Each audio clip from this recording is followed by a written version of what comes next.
In today's video, I'm going to teach you how to download Zoom on Windows. If you want to get the Zoom app onto your Windows computer, this process is very quick and easy. I'll walk you through it clearly so you can follow along without any confusion. To begin, open Zoom on your computer or go to the Zoom website if that's where you're starting.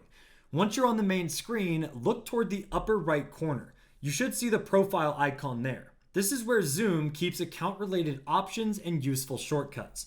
So it's the place you'll need to access first. Go ahead and click on the profile icon in the top right corner. When you do, a menu will appear with several options. Take a moment to look through the list so you don't accidentally choose the wrong one. What you're looking for is the option to download the Zoom app. Now, click on the Download Zoom app. This will take you to the download page or begin guiding you to the installer for Windows depending on how Zoom is currently set up. If your browser asks whether you want to save the file, choose the option that allows the download to continue.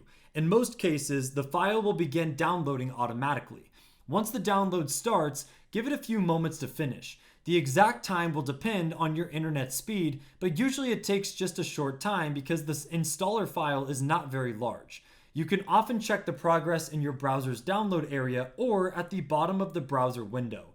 After the file has downloaded, make sure you locate it in your Downloads folder or wherever your browser saves downloaded files by default.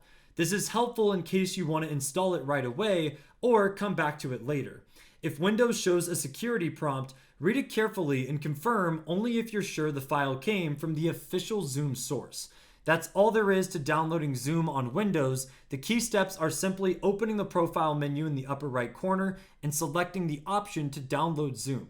If you follow these steps carefully, you should have the installer ready in just a minute or two.